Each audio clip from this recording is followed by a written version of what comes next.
रोज का वचन। रोज के वचन में आपका स्वागत है। दिन 48। निर्गमन अध्याय 21। निर्गमन अध्याय 21। फिर जो नियम तुझे उनको समझाना है वे ये है, जब तुम कोई इब्री दास मोल लो तब वह 6 वर्ष तक सेवा करता रहे और 7वें वर्ष स्वतंत्र होकर सेंतमेंत चला जाए।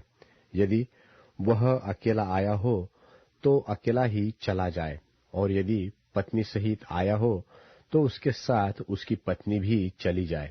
यदि उसके स्वामी ने उसको पत्नी दी हो और उससे उसके बेटे व बेटियां उत्पन्न हुई हो तो उसकी पत्नी और बालक उस स्वामी के ही रहे और वह अकेला चला जाए। परंतु यदि वह दास दृढ़ता से कहे कि मैं अपने स्वामी और अपनी पत्नी और अपने बालकों से प्रेम रखता हूं, इसलिए मैं स्वतंत्र होकर न चला जाऊंगा, तो उसका स्वामी उसको परमेश्वर के पास ले चले। फिर उसको द्वार के किवाड़ व बाजू के पास ले जाकर उसके कान में सुतारी से छेद करे, तब वह सदा उसकी सेवा करता रहे। यदि कोई अपनी बेटी को दासी होने के लिए बेच डाले तो वह दासी की नाई बाहर न जाए। यदि उसका स्वामी उसको अपनी पत्नी बनाए और फिर उससे प्रसन्न न रहे तो वह उसे दाम से छुड़ाई जाने दे।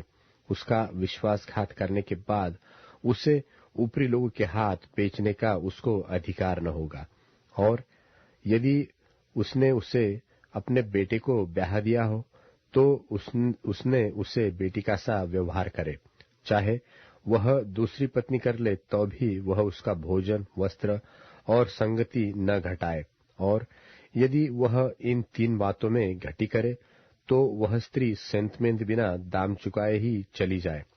जो किसी मनुष्य को ऐसा मारे कि वह मर जाए तो वह भी निश्चय मार डाला जाए।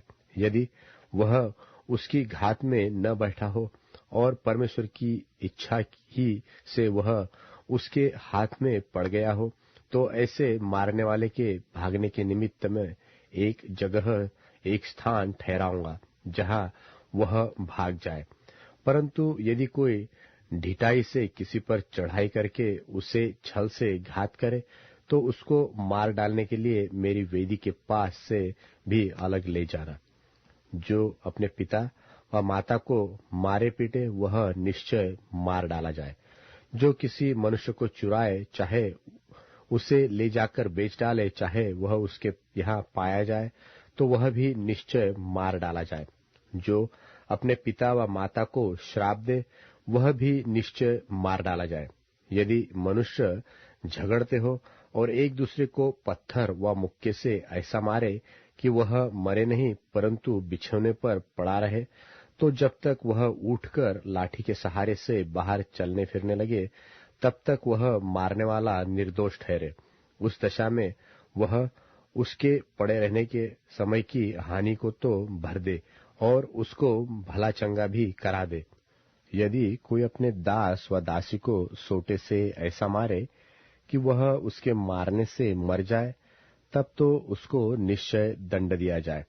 परंतु यदि वह 2-1 दिन जीवित रहे तो उसके स्वामी को दंड न दिया जाए, क्योंकि वह दास उसका धन है। यदि मनुष्य आपस में मारपीट करके किसी गर्भिणी स्त्री को ऐसी चोट पहुंचाए कि उसका गर्भ गिर जाए परंतु और कुछ हानि न हो, तो मारने वाले से उतना दंड लिया जाए जितना उस स्त्री का पति पंच की सम्मति से ठहराए। परंतु यदि उसको और कुछ हानि पहुंचे तो प्राण की संति प्राण का, और आँख की संति आँख का, और दांत की संति दांत का, और हाथ की संति हाथ का, और पाँव की संति पाँव का, और दाग की संति दाग का, और घाव की संति घाव का, और मार की संति मार का दंड हो। जब कोई अपने दास व दासी की आंख पर ऐसा मारे कि फूट जाए तो वह उसकी आंख की संति उसे स्वतंत्र करके जाने दे। और यदि वह अपने दास व दासी को मार के उसका दांत तोड़ डाले तो वह उसके दांत की संति उसे स्वतंत्र करके जाने दे। यदि बैल किसी पुरुष व स्त्री को ऐसा सिंग मारे कि वह मर जाए, तो वह बैल तो निश्चय पथरवाह करके मार डाला जाए और उसका मांस खाया न जाए, परंतु बैल का स्वामी निर्दोष ठहरे। परंतु यदि उस बैल की पहले से सिंग मारने की बान पड़ी हो और उसके स्वामी ने जताए जाने पर भी उसको न बांध रखा हो और वह किसी पुरुष व स्त्री को मार डाले, तब तो वह बैल पथरवाह किया जाए और उसका स्वामी भी मार डाला जाए। यदि उस पर छुड़ौती ठहराई जाए, तो प्राण छुड़ाने को जो कुछ उसके लिए ठहराया जाए उसे उतना ही देना पड़ेगा। चाहे बैल ने किसी बेटे को चाहे बेटी को मारा हो, तो भी इसी नियम के अनुसार उसके स्वामी के साथ व्यवहार किया जाए। यदि बैल ने किसी दास व दासी को सिंग मारा हो, तो बैल का स्वामी उस दास के स्वामी को 30 शेकेल रूपा दे और वह बैल पथरवाह किया जाए। यदि कोई मनुष्य गड्ढा खोलकर व खोदकर उसको न ढांपे और उसमें किसी का बैल व गड्ढा गिर पड़े, तो जिसका वह गड्ढा हो वह उस हानि को भर दे। वह पशु के स्वामी को उसका मोल दे और लोथ गड्ढे वाले के ही ठहरे। यदि किसी का बैल किसी दूसरे के बैल को ऐसी चोट लगाए कि वह मर जाए, तो वे दोनों मनुष्य जीते बैल को बेचकर उसका मोल आपस में आधा आधा बांट ले और लोथ को भी वैसा ही बांटे। यदि यह प्रकट हो कि उस बैल की पहले से सिंग मारने की बान पड़ी थी, पर उसके स्वामी ने उसे बांध नहीं रखा, तो निश्चय यह बैल की संति बैल भर दे, पर लोथ उसी की ठहरे।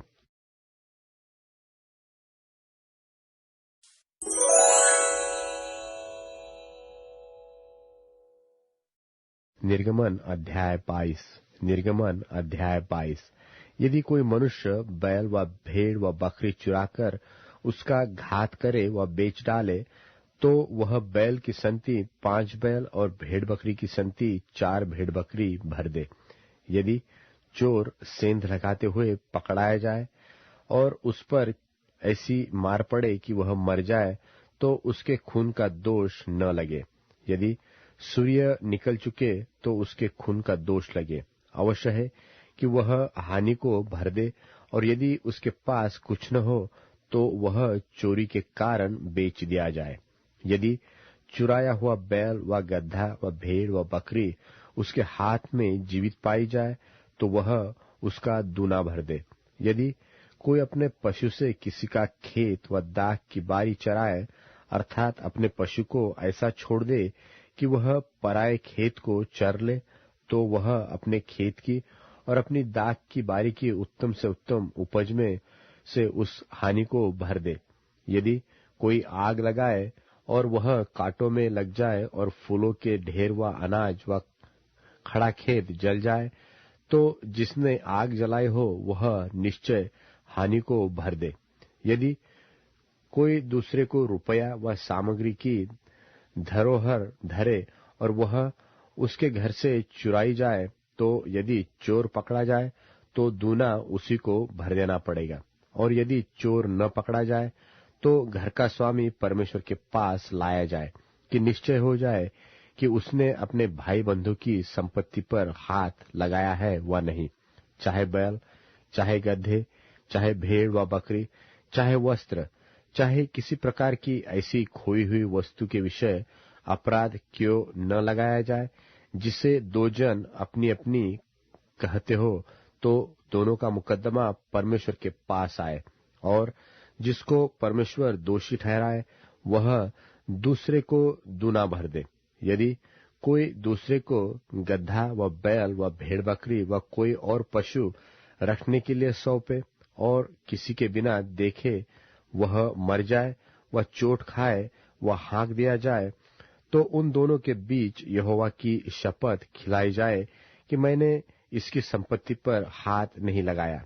तब संपत्ति का स्वामी इसको सच माने और दूसरे को उसे कुछ भी भर देना न होगा। यदि वह सचमुच उसके यहाँ से चुराया गया हो तो वह उसके स्वामी को उसे भर दे, और यदि वह फाड़ डाला गया हो तो वह फाड़े हुए को प्रमाण के लिए ले आए, तब उसे उसको भी भर देना न पड़ेगा।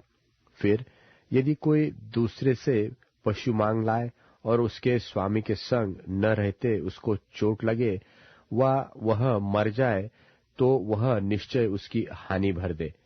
यदि उसका स्वामी संग हो तो दूसरे को उसकी हानि भरना न पड़े, और यदि वह भाड़े का हो तो उसकी हानि उसके भाड़े में आ गई। यदि कोई पुरुष किसी कन्या को जिसके ब्याह की बात न लगी हो फुसला कर उसके संग कुकर्म करे, तो वह निश्चय उसका मोल दे के उसे ब्याह ले। परंतु यदि उसका पिता उसे देने को बिल्कुल इनकार करे तो कुकर्म करने वाला कन्याओं के मोल की रीति के अनुसार रुपये तौल दे। तू डाइन को जीवित रहने न देना। जो कोई पशुगमन करे वह निश्चय मार डाला जाए। जो कोई यहोवा को छोड़ किसी और देवता के लिए बलि करे वह सत्यानाश किया जाए। और परदेशी को न सताना और न उस पर अंधेर करना, क्योंकि मिस्र देश में तुम भी परदेशी थे। किसी विधवा व अनाथ बालक को दुख न देना। यदि तुम ऐसों को किसी प्रकार का दुख दो और वे कुछ भी मेरी दोहाई दे, तो मैं निश्चय उनकी दोहाई सुनूंगा। तब मेरा क्रोध भड़केगा और मैं तुमको तलवार से मरवाऊंगा, और तुम्हारी पत्नियां विधवा और तुम्हारे बालक अनाथ हो जाएंगे। यदि तू मेरी प्रजा में से किसी दीन को जो तेरे पास रहता हो रुपया क्रून दे, तो उससे महाजन की नाई ब्याज न लेना। यदि तू कभी अपने भाई बंधु के वस्त्र को बंधक करके रख भी ले, तो सूर्य के अस्त होने तक उसको लौटा देना, क्योंकि वह उसका एक ही ओढ़ना है, उसकी देह का वही अकेला वस्त्र होगा। फिर वह किसे ओढ़कर सोएगा? तो भी जब वह मेरी दोहाई देगा तब मैं उसकी सुनूंगा, क्योंकि मैं तो करुणामय हूं। परमेश्वर को श्राप न देना और न अपने लोगों के प्रधान को श्राप देना। अपने खेतों की उपज और फलों के रस में से कुछ मुझे देने में विलंब न करना। अपने बेटों में से पहले उठों को मुझे देना। वैसे ही अपनी गायों और भेड़ बकरियों के पहले उठों भी देना। 7 दिन तक तो बच्चा अपनी माता के संग रहे, और 8वें दिन तू उसे मुझको दे देना। और तुम मेरे लिए पवित्र मनुष्य बनना। इस कारण जो पशु मैदान में फाड़ा हुआ पड़ा मिले उसका मांस न खाना, उसको कुत्ते के आगे फेंक देना।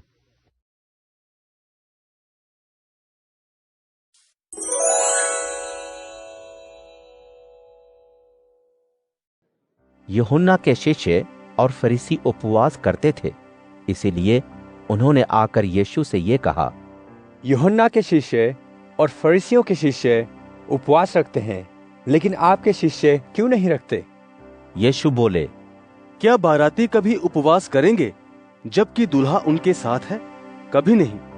लेकिन ऐसे दिन आएंगे जब दूल्हा बारातियों से अलग किया जाएगा, तब वे उपवास करेंगे। पुराने पहने हुए कपड़ों पर कोई नए कपड़ों का पैबंद नहीं लगाता है। ऐसा करने से नया पैबंद पुराने कपड़ों में से कुछ खींच लेगा और पहना हुआ पैबंद लगा कपड़ा और ज्यादा फट जाएगा। ताजे अंगूर के रस को कोई भी पुरानी मशकों में नहीं रखता है, क्योंकि ऐसे में तो ताजा अंगूर का रस मशकों को फाड़ डालेगा। परिणाम स्वरूप अंगूर का रस और मशकें दोनों ही बर्बाद हो जाएंगी। हमेशा नया रस नई मशकों में भरा जाता है। एक सबत के दिन जब यीशु अपने शिष्यों के साथ खेतों में से होकर जा रहे थे, शिष्य चलते चलते खड़ी फसल की बालें तोड़ने लगे।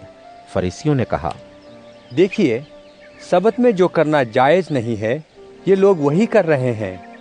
यीशु ने उनसे कहा, क्या तुम्हें मालूम नहीं कि जरूरत के समय जब दाऊद और उसके साथी भूखे हुए थे, तो उन्होंने क्या किया था? भेंट की रोटी पुरोहित के अलावा किसी और को खाने की इजाजत नहीं थी। लेकिन क्या तुम्हें मालूम नहीं कि अबियातार पुरोहित के समय दाऊद प्रार्थना घर में गया और अपने साथियों के साथ मिलकर वो रोटी खाई? यीशु ने कहा, सब्बत इंसान के लिए बनाया गया था, ना कि इंसान सब्बत के लिए, क्योंकि मैं सब्बत के दिन से भी बढ़कर हूं।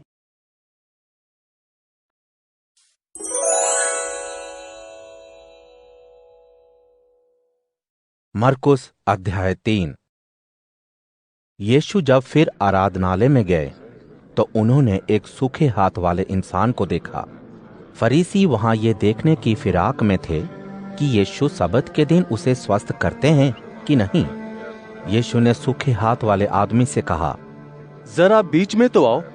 तब यीशु ने फरीसियों से पूछा, सब्बत के दिन क्या करना सही है, बुरा या भला, किसी को बचाना या मारना? लेकिन सभी खामोश रहे। यीशु ने उनके मन की कठोरता से उदास होकर बड़े गुस्से से उनकी तरफ देखा और उस व्यक्ति से बोले, अपना हाथ मेरी तरफ लाओ। ज्यों ही उसने ऐसा किया, वो अच्छा हो गया। तब फरीसी एकदम बाहर जाकर हेरोदियों के साथ मिलकर सलाह मशवरा करने लगे कि यीशु को कैसे मार डालें। इसके बाद अपने शिष्यों के साथ यीशु झील की तरफ चल दिए और गलील से एक बड़ी भीड़ उनके साथ हो ली। यह सुनकर कि यीशु कैसे अजीब काम करते हैं, यहूदिया, यरूशलेम, इदूमिया, यरदन के पार से और सूर सैदा के आसपास से एक बड़ी भीड़ उनके पास आई। यीशु ने अपने शिष्यों से कहा, भीड़ की वजह से एक छोटी नाव मेरे लिए तैयार रखो, ताकि लोग मुझे दबा न सकें। इसलिए कि यीशु ने लोगों की बीमारियां दूर की थीं। बीमार और पीड़ित लोग यीशु को छूने के लिए गिरे पड़ते थे। गंदी आत्माएं यीशु को देखकर गिर पड़ती थीं और चिल्लाकर कहती थीं कि यीशु परमेश्वर हैं। यीशु ने बार बार लोगों को सावधान किया कि वह उनके बारे में ज्यादा सूचना न दें। इसके बाद यीशु पहाड़ पर गए, जहां बुलाने पर वे सब आए जिन्हें वे चाहते थे। तब यीशु ने खुशी की खबर सुनाने के लिए भेजे जाने वाले लोगों को चुना, ताकि वह उनके साथ रहें। यह भी कि उन्हें भूतों को निकालने का अधिकार हो। बुलाए हुए इन लोगों के नाम हैं शिमोन, जिसका नाम उन्होंने पतरस रखा, जब्दी का बेटा याकूब, और याकूब का भाई यूहन्ना, जिसका नाम यीशु ने बुआ नरगिस रखा, जिसका अर्थ है गर्जन का पुत्र, अंद्रयास, फिलिपुस, बरतुलमई, मत्ती, थोमा, हल्फाई का बेटा याकूब, तद्दी, शिमोन कनानी, और यहूदा इस्करियोती, जिसने यीशु को पकड़वाया था। जब यीशु घर में आए तो वहां इकट्ठी बड़ी भीड़ के कारण खाना ना खा सके। जब यीशु के घर वालों ने यह सुना तो वे उन्हें पकड़ने के लिए निकले, क्योंकि उनको लगा कि यीशु का दिमाग खराब हो गया है। यरूशलेम से आए हुए धार्मिक पुरोहितों का यह कहना था कि यीशु में शैतान है और वह भूतों के स्वामी की मदद से उन्हें निकालता है। इसलिए यीशु ने उन्हें पास बुलाकर उदाहरण देकर बताया कि शैतान भूतों को नहीं निकाल सकता है। उदाहरण ये थे, अगर किसी देश में एकता खत्म हो जाए तो वह कैसे स्थिर रह सकेगा? अगर किसी घर में फूट पड़ जाए तो वह घर कैसे बना रह सकेगा? इसलिए अगर शैतान अपना ही विरोधी होकर अपने में फूट डाले तो बना ही नहीं रह सकेगा, लेकिन उसका अंत आ पहुंचा है। कोई इंसान किसी के घर में घुसकर उसका सामान नहीं लूट सकता जब तक कि वह पहले उस ताकतवर को बांध ना ले, तभी वह उसके घर को लूट सकेगा। मैं तुमसे सच सच कहता हूं कि लोगों के सभी अपराध और निंदा के शब्दों को माफ किया जाएगा, लेकिन जो कोई पवित्र आत्मा के खिलाफ कुछ कहे वह कभी भी माफ नहीं किया जाएगा, लेकिन वह हमेशा के गुनाह का मुजरिम ठहरेगा। यीशु ने ऐसा इसलिए कहा क्योंकि वे कहा करते थे कि यीशु में गंदी आत्मा है।